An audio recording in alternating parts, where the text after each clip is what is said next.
तो चलिए देखिए ये एक्सपेरिमेंटल रिजल्ट क्या होता है कि electrostatic force between two point charge between two point stationary charge, ये भी कंडीशन है, पॉइंट चार्ज है और क्या है स्टेशनरी, दो कंडीशन है।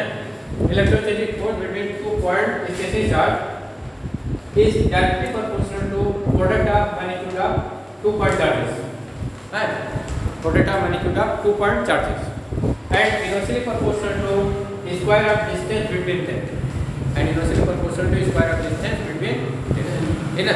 ये चीज लिख लीजिए आप, ये जो मेजरमेंट का रिजल्ट है इसे फॉरवर्ड में लिख लीजिए, then it become statement of Coulomb है। चलिए इस मेजरमेंट का रिजल्ट को लिखते हैं। तो electrostatic force electrostatic force between 2 point charge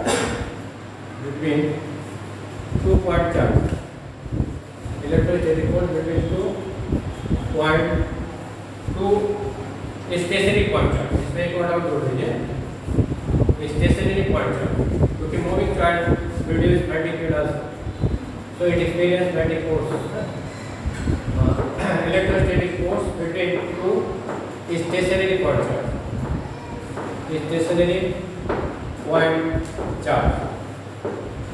charge is directly proportional to is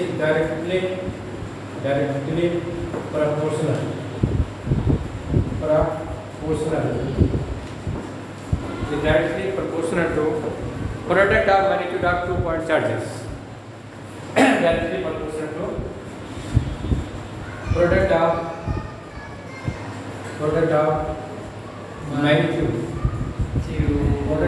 magnitude of 2 point charges,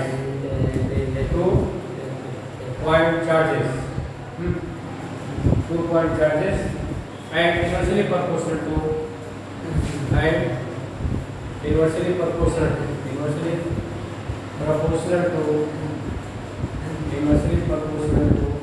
square of distance between them,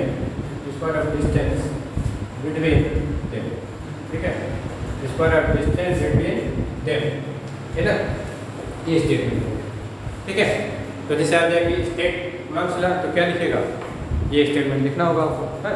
electrostatic force between 2 point charge is directly proportional to product of magnitude of 2 point charges and inversely proportional to the square of distance between them, है। उसके बाद फिर figure बनाना होगा, ठीक है, और यहाँ तक आपको लिखना पड़ेगा, ठीक है। अब चलिए ये तो कूलम्ब लॉ हो गया, है। अब डाइलेक्ट्रिक कांस्टेंट, नेक्स्ट हेडिंग पढ़ेंगे डाइलेक्ट्रिक कांस्टेंट। इधर आप कर दें, है, लेफ्ट साइड।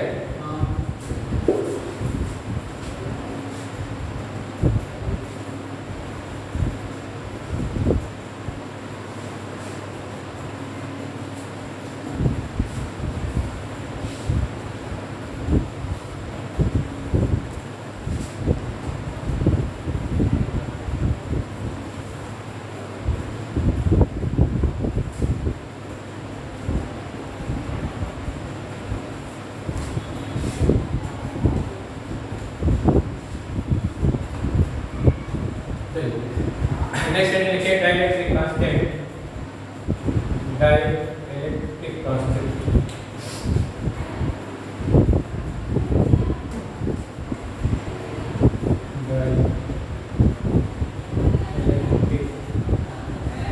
ये भी इंपॉर्टेंट पूछा जाता है कांस्टेंट, या इसी में पढ़ेंगे effect of dielectric medium on electrostatic force, effect of dielectric medium, इसे भी पढ़ा जाएगा इफेक्ट ऑफ डाइलेक्ट्रिक मीडियम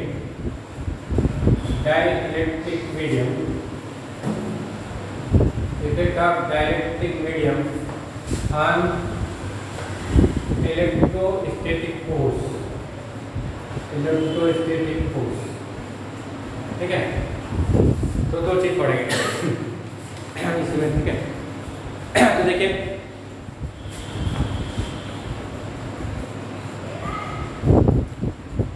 तो देखिए electrostatic force between two point charge, जैसे पॉइंट चार्ज है, एक पॉइंट चार्ज Q1 है, एक पॉइंट चार्ज Q2, तो we have two stationary point charge Q1 and Q2, दो स्टेशनरी चार्ज है ना, ठीक है। और पॉइंट चार्ज इनके बीच डिस्टेंस क्या है r, तो इनके बीच मानते हैं क्या वैक्यूम, इसके बीच क्या है वैक्यूम है। अगर वैक्यूम है तो electrostatic force between this two point charge, between this two stationary point charge किसके बराबर होगा बताइए? Electrostatic force between two stationary point charge, electrostatic force between two stationary point charge, stationary point charge, stationary point charge की value आपने लिखा था in vacuum, इसमें लिखते हैं वैक्यूम में लिखते हैं, ठीक है, एयर में लिखते हैं। तो वैक्यूम में वैल्यू किसके बराबर होती है? वैक्यूम में वैल्यू जो है F naught is equal to 1/4 pi epsilon naught Q1 Q2 by r², है ना, ये भी आपने डिराइव किया, ठीक है, ये होता है। अब हम क्या करते हैं, इनके बीच कोई डायरेक्टिव मीडियम फिट कर देते हैं, आप कोई डायरेक्टिव मीडियम, कोई मीडियम फिट कर दीजिए, ठीक है। अब इनके बीच क्या करते हैं, कोई मीडियम फिट कर देते हैं। तो जैसे मानते हैं कि पेपर भर दिया है या ऊन भर दिया है, इसके बीच क्या करते हैं, एक हम मीडियम फिट कर देते हैं, ठीक है, लाइक ऊन, पेपर, वाटर एक्सेट्रा, कोई भी आप मीडियम भर दीजिए, इसमें मीडियम भर देंगे, ठीक है। अब इस मीडियम की वैक्यूम की परमिटिविटी एप्सिलॉन नॉट थी, इसकी परमिटिविटी मतलब जो मीडियम है इसकी परमिटिविटी क्या है, एप्सिलॉन। जो मीडियम आप सेलेक्ट कर रहे हैं, जो मीडियम आप फिल कर रहे हैं बिटवीन टू पॉइंट चार्ज, उस मीडियम की परमिटिविटी क्या है, एप्सिलॉन है, उसकी परमिटिविटी क्या है, एप्सिलॉन है। तो अब इलेक्ट्रोस्टैटिक फोर्स क्या हो जाएगा बताइए? डिस्टेंस हम वही रखते हैं, 400 माइक्रो वही रखते हैं, डिस्टेंस आपका कितना r है, चार्ज Q1 Q2 है, ठीक है। अब जो है तो electrostatic force between two stationary point charge, इस केस में क्या हो जाएगा, इलेक्ट्रोस्टैटिक फोर्स बिटवीन टू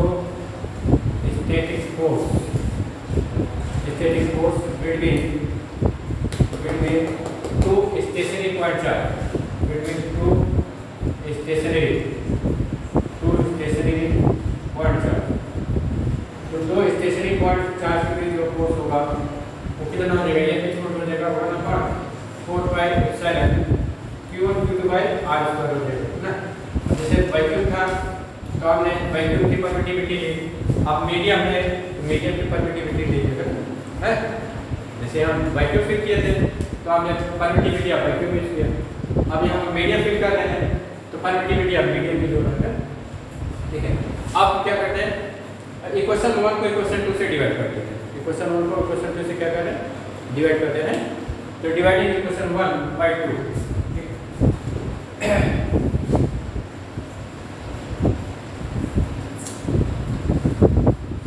इसको डिवाइड करिए।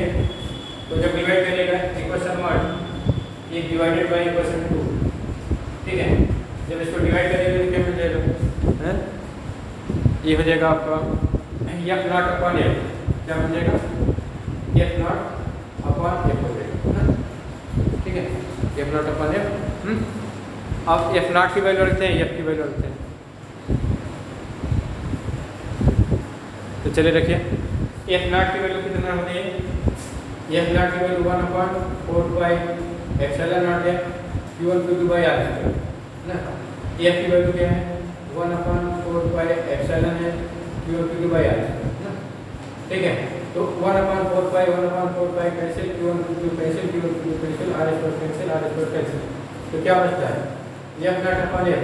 देखिए यहाँ एप्सिलॉन नॉट बच रहा है, यहाँ एप्सिलॉन बच रहा है ना, क्या मतलब बताइए, यहाँ पर 1/एप्सिलॉन नॉट बच रहा है, नीचे क्या बच रहा है, 1/एप्सिलॉन ना। तो जैसे अपान अपान है, जैसे A अपॉन B है, जैसे मानते हैं A अपॉन B है, अपान C अपॉन D है, तो क्या होता है, बाहर बाहर मल्टीप्लाई होता है और अंदर अंदर मल्टीप्लाई होता है ना, है। तो इसके अकॉर्डिंग क्या हो जाएगा, F नॉट अपॉन F इसको हो जाएगा 1 into epsilon upon 1 into epsilon naught, ठीक है। इस टाइप से f naught upon f हो जाएगा epsilon by epsilon naught हो जाएगा, epsilon by epsilon, है ना, ठीक है। तो f naught by f किसके बराबर आ गया, epsilon by epsilon naught के बराबर आ गया। तो epsilon naught की वैल्यू कितना बताओ, epsilon naught की वैल्यू आपने लिखा था 8.85 into 10 raised power minus 12, 8.85 into 10 raised power minus 12 है, coulomb square newton metre minus 2 हमने लिखा है ना। तो वैक्यूम की परमिटिविटी क्या है, फिक्स है, वैक्यूम की परमिटिविटी क्या है, फिक्स है। इस टाइप से कोई भी मीडियम होगा वो उसकी परमिटिविटी फिक्स होगी ना, कोई भी मीडियम होगा उसकी परमिटिविटी क्या होगी, कांस्टेंट होगी ना। जैसे वैक्यूम है तो वैक्यूम की परमिटिविटी कांस्टेंट है, इस टाइप से आप कोई मीडियम लीजिएगा तो उसकी भी परमिटिविटी कांस्टेंट होगी है, ठीक है। तो जब तो कहने वाले एप्सिलॉन कांस्टेंट है और एप्सिलॉन नॉट भी कांस्टेंट है, एप्सिलॉन कांस्टेंट है और एप्सिलॉन नॉट दोनों कांस्टेंट है। जब दोनों कांस्टेंट है तो दो कांस्टेंट का रेशियो क्या होता है, एक कांस्टेंट होता है, दो कांस्टेंट का रेशियो क्या होता है बताओ, एक कांस्टेंट होता है ना। जैसे मानते हैं एक कांस्टेंट 5 से 25 है और दूसरा कांस्टेंट आपका 5 है, तो देखिए 25 कांस्टेंट है, 5 कांस्टेंट है, तो इनको डिवाइड करके क्या मिलेगा 5, 5 भी तो कांस्टेंट है, 5 क्या बताओ कांस्टेंट ना। तो ratio of two constant is a constant ना। तो एप्सिलॉन कांस्टेंट है, एप्सिलॉन नॉट कांस्टेंट है, तो इनका रेशियो क्या होगा, कांस्टेंट होगा, इनका रेशियो क्या होगा बताओ, कांस्टेंट ना। तो ये एप्सिलॉन बाय एप्सिलॉन नॉट क्या है, ये कांस्टेंट क्वांटिटी है, ये क्या है कांस्टेंट क्वांटिटी ना। तो इस कांस्टेंट क्वांटिटी किससे निकालते हैं, कैपिटल के से निकालते हैं, ये क्या चीज है कांस्टेंट है ना, ये कैपिटल के से निकाला जाएगा। और इस कांस्टेंट क्वांटिटी को हम क्या कहते हैं, डाइलेक्ट्रिक कांस्टेंट कहते हैं। इसे क्या कहते हैं मतलब डाइलेक्ट्रिक कांस्टेंट, ठीक है। ये आपका डाइलेक्ट्रिक कांस्टेंट कहलाता है, डाइलेक्ट्रिक कांस्टेंट, ठीक है, ये चीज कर लेगा। डाइलेक्ट्रिक कांस्टेंट को कैपिटल के से दिखाते हैं, ठीक है। या इसे हम क्या कहेंगे, इस कांस्टेंट को हम रिलेटिव परमिटिविटी भी कहते हैं, क्या कहते हैं रिलेटिव परमिटिविटी, क्या कहेंगे, क्योंकि ये दो मीडियम की परमिटिविटी का रेशियो है। ये क्या चीज़ है बताओ, ratio of permittivity of two medium, epsilon by epsilon naught क्या चीज़ है बताओ, ratio of permittivity of two medium ना, ठीक है।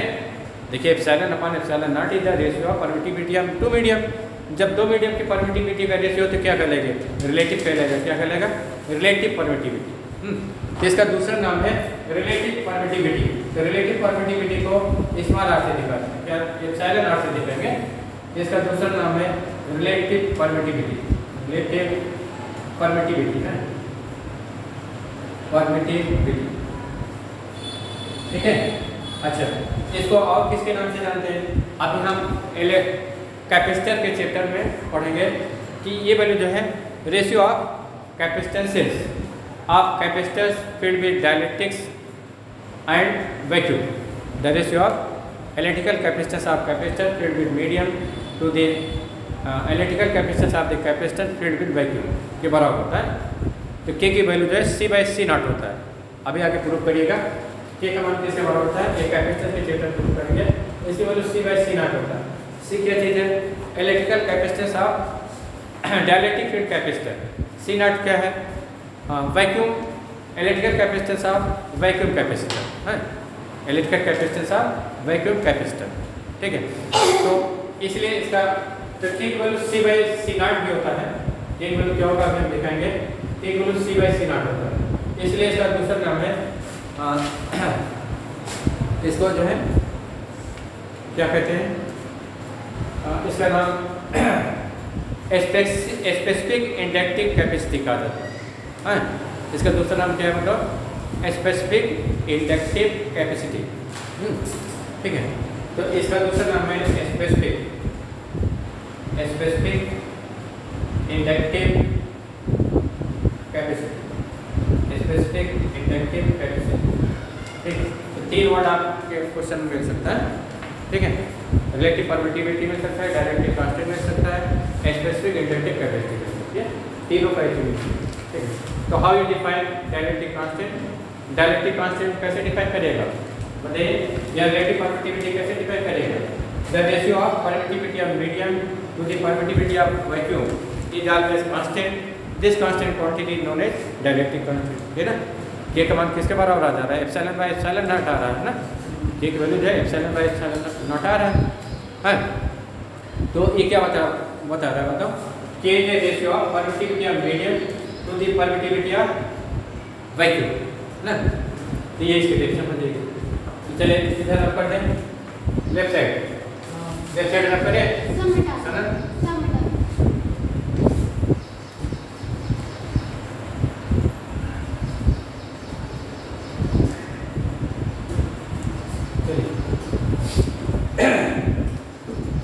इसके डेफिनेशन क्या बनेंगे, डायलेक्ट्रिक कांस्टेंट के लिखे the ratio of permittivity of medium, permittivity of medium, ratio of permittivity of medium to the permittivity of vacuum, to the permittivity of vacuum, to the permittivity of vacuum is always constant, is always constant. This constant quantity is known as this constant quantity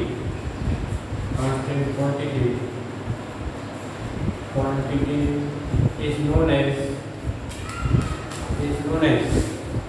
dielectric constant. Is known as dielectric constant. इस constant quantity क्या कहते हैं, dielectric constant, ठीक है। तो definition के according dielectric constant के की वैल्यू क्या हो गया बताओ, डायलेक्ट्रिक कांस्टेंट के इक्वल टू हो गया एप्सिलॉन बाय एप्सिलॉन नॉट, ठीक है, ठीक है, अकॉर्डिंग टू डेफिनेशन। अब चलिए के की जो वैल्यू होती है डायलेक्ट्रिक कांस्टेंट का जो मान होता है, value of dielectric constant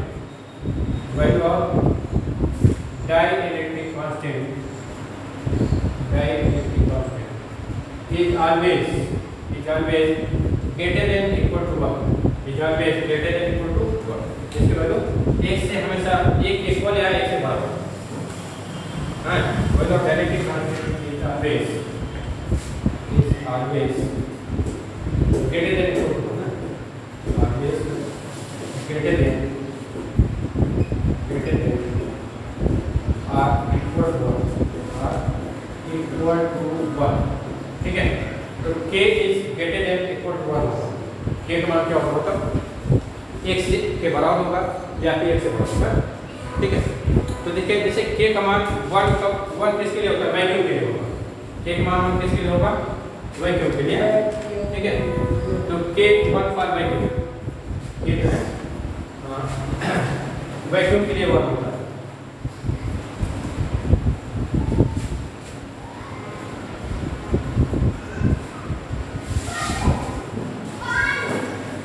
k 1 होता है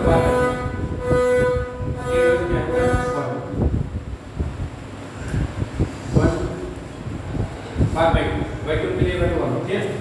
अब k की वैल्यू जो है 1.00049 होता है फॉर एयर, ये एयर के लिए क्या होता है 1.00049 है।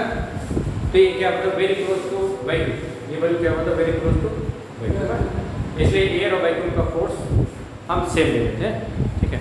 अच्छा k का मान क्या होता है बताइए, k का मान जो है जैसे 20 होगा फॉर एसीटोन ले लीजिए, तो इसके लिए k का मान क्या होगा, k का मान जो है 81 होता है फॉर वाटर के लिए वैल्यू क्या होती है बताओ 81 है, ठीक है। जैसे गिलास है तो इसकी वैल्यू 3.5 होगा, है ठीक। तो इसकी वैल्यू हमेशा क्या होती है एक से ज़्यादा होती है। तो हम क्या दे रहे हैं वाटर के लिए वैल्यू सबसे ज़्यादा, वाटर के लिए वैल्यू क्या है सबसे ज़्यादा ना, ठीक है। और चलिए बात ये तो अगर हम कोई डायरेक्टिव मीडियम भरेंगे, अच्छा चलिए अब फोर्स का मान क्या हो जाएगा, तो देखिए k equal to epsilon by epsilon naught है, यहाँ से एप्सिलॉन इक्वल टू क्या हो जाएगा मतलब यहाँ से एप्सिलॉन इक्वल हो जाएगा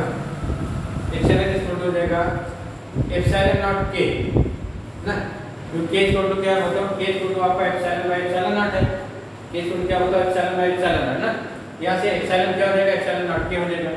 ये वैल्यू क्या करते हैं कूलम्ब लॉ में रख देते हैं, कूलम्ब लॉ क्या होता है 1/4 पाई एप्सिलॉन ना और q1 q2 बाय r², ये ना, इससे वैल्यू रख दीजिए, ठीक है। फिर क्या हो जाएगा मतलब F इज इक्वल टू हो जाएगा आपका 1/4 पाई एप्सिलॉन नॉट के और फिर Q1 Q2 bye R, Q1 Q2 bye R ना, ठीक है। तो देखिए आप जो है इसमें K बाहर कर लेते हैं तो 1/K, और ये आपका जनरल फार्मूला कूलम्ब्स लॉ का जनरल फार्मूला है ना, ठीक है। You can apply use this formula for any value, ठीक है। अच्छा K का मान जो है यहाँ पर ले लीजिए, जैसे K का मान इनफाइनाइट होता है फॉर मेटल्स के लिए वैल्यू क्या होती है इनफाइनाइट है, या कंडक्टर के लिए मेटल और मेटल या कंडक्टर के लिए K का मान क्या होता है इनफाइनाइट होता है, ठीक है। K का वैल्यू सबसे ज्यादा किसके लिए होता है, मेटल के लिए होता है, कंडक्टर के लिए होता है, ठीक है। तो देखिए कूलम्ब्स लॉ हो गया, अब ये आपका कूलम्ब्स लॉ हो गया, तो this is the general form of Coulomb's law, ये कूलम्ब्स लॉ का जनरल फॉर्म, ठीक है। तो इसको आप ये जो है कहीं भी कर सकते। अब उसके बाद नेक्स्ट आ जाइए, अब जो है जैसे इसे 1/K हम अलग कर देते हैं। अब जैसे इसमें दो पार्ट हमने लिखा है, एक डाइलेक्ट्रिक कांस्टेंट लिखा है, एक पार्ट हमने क्या लिखा है डाइलेक्ट्रिक कांस्टेंट, दूसरा पार्ट क्या लिखा है effect of dielectric medium on electrostatic force ना, ठीक है। तो अगर डाइलेक्ट्रिक कांस्टेंट आता है तो यहाँ तक आप डिस्कस करिएगा है, और उसके बाद जो है जैसे effect of dielectric medium on electrostatic force अगर आता है तो इसके बाद का जो टर्म होगा वो उसमें डिस्कस किया जाएगा, ठीक है। तो चलिए नेक्स्ट आ जाइए, effect of dielectric medium on electrostatic force, effect of dielectric medium on electrostatic force, ये एक डेफिनेशन इलेक्ट्रोडाइलेक्ट्रिक कांस्टेंट और दे देते तब पढ़ते हैं, एक डेफिनेशन होता है क्योंकि कभी डेफिनेशन पूछा जाता है, right definition of electrostatic force in terms of definition of dielectric constant in terms of electrostatic force, ठीक है। डाइलेक्ट्रिक कांस्टेंट की डेफिनेशन एक तो आपने परमिटिविटी के टर्म में बताया है, एप्सिलॉन बाय एप्सिलॉन नॉट के टर्म में बताया है, दूसरा जो है फोर्स के टर्म में भी पूछा जाता है, ठीक है। तो चलिए फोर्स के टर्म में डिफाइन करते हैं। तो देखिए हमने क्या लिखा था कि F0 बाई F की वैल्यू क्या होती है dielectric constant in terms of force, dielectric constant in terms of force, constant in terms of electrostatic force, electrostatic force के टर्म में डाइलेक्ट्रिक कांस्टेंट होता है। तो आपने देखिए ये डिराइव किया था, K इक्वल टू क्या डिराइव किया था, K इक्वल टू हमने निकाला था F0/F equal to epsilon by epsilon naught, ये ना पीछे डिराइव किया, तो इसका यूज करके आपने डिफाइन कर लिया यहाँ पर, ठीक है। अब इस रिलेशन को यूज करते हैं, इसका यूज करते हैं कितने पार्ट पर और डिफाइन करेंगे, ठीक है। कितने पार्ट कौन सा सही है वो वाला, ये K20 के आगे, ये K20 के आगे K20 Q1 है, ये एसीटोन है, एसीटोन ACETONE एसीटोन, तो चलिए आप है जैसे इसका यूज करके हमने डाइलेक्ट्रिक कांस्टेंट डिफाइन किया था, अब हम इसका यूज करके डाइलेक्ट्रिक कांस्टेंट डिफाइन करते हैं, ठीक है।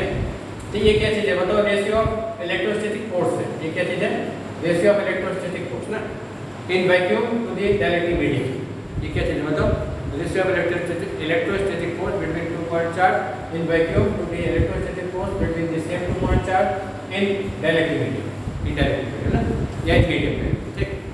तो चलिए इसके लिए इसका यूज करके डिफाइन करते हैं। तो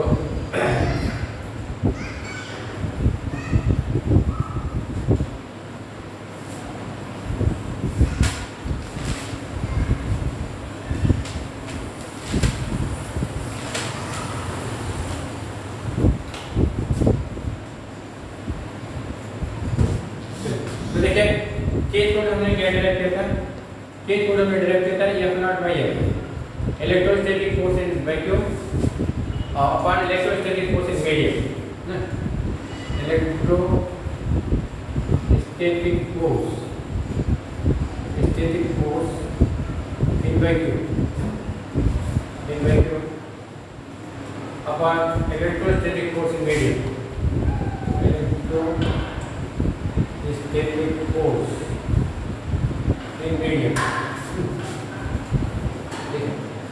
ये आपके कैप्शन बन जाएंगे the ratio of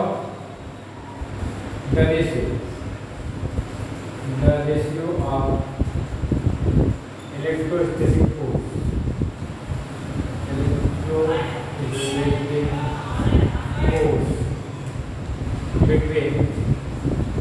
between two point charge, between two point stationary charge, between two stationary point charge, between two stationary point charge. The ratio of electrostatic force between two stationary point charge placed in medium.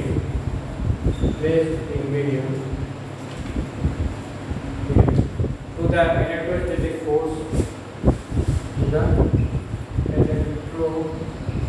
placed in vacuum. पहले क्या है?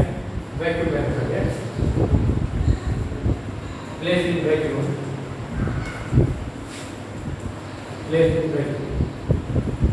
To the electrostatic force.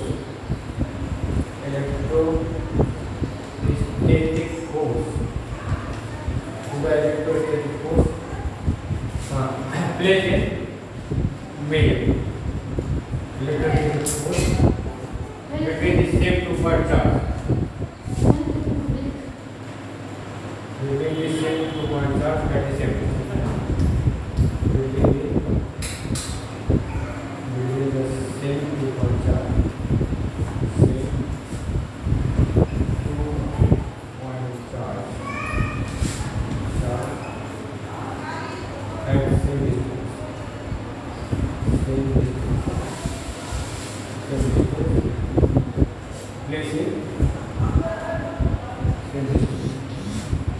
Place in medium is constant. This constant quantity is gravity. This constant quantity. This constant quantity is known as dielectric constant.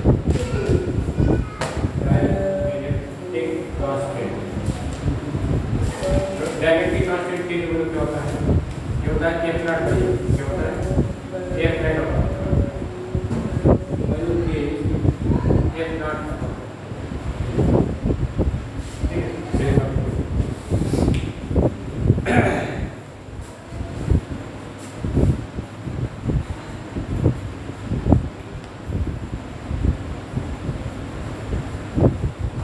देखो